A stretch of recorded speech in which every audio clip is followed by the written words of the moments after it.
যাদের স্বামী জল জ্যান্ত বেঁচে আছে, কিন্তু দেখবেন তাদের মধ্যে কেউ কেউ সাদা শাড়ি, সাদা ব্লাউজ, সাদা টিপ করে ঘুরে বেড়াচ্ছে। এর কারণ কি বোঝা না। আবার কেউ আছে দেখবেন কালো শাড়ি, কালো ব্লাউজ, কালো টিপ করে ঘুরে বেড়াচ্ছে, যেন অমাবস্যা রাতে যত অন্ধকার ওর ঘরের ভেতর।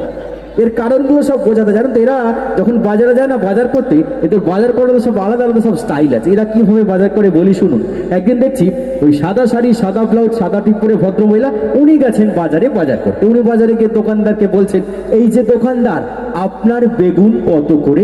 বলছে, আগে এটা আমার বেগুন নয়, এটা চাষির বেগুন। বলছে, বেগুন এরকম সাদা কেন? বলছে, আগে খদ্দের হচ্ছিল না তো, তাই ছুঁচ দিয়ে ফুটাচ্ছি। এবার সেদিন দেখি কালো শাড়ি, কালো ব্লাউজ আর কালো টিপে এক ভদ্রমহিলা উনি গেছেন বাজারে বাজার করতে। উনি বাজারে গিয়ে দোকানদারকে বলছেন, এই যে দোকানদার, চিচিঙ্গে কত করে? বলছে, আগে 15 টাকা কেজি। বলছে, চিচিঙ্গার এরকম বাঁকা কেন? বলছে, আগে ঝুলাইতে লেট করেছিলাম তো তাই।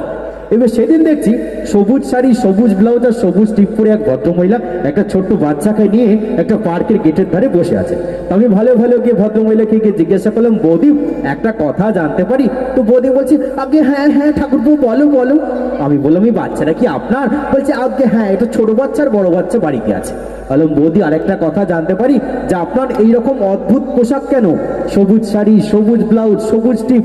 তো বলছি, আসলে ঠাকুরপো, আমার বর হলো গিয়ে ট্রেনের ড্রাইভার, তাই লাল দেখলেই দূরে দাঁড়িয়ে পড়ে, তাই সবুজ পরে বোঝাচ্ছি, লাইন ক্লিয়ার চলে এসো, লাইন ক্লিয়ার চলে এসো, লাইন ক্লিয়ার চলে এসো।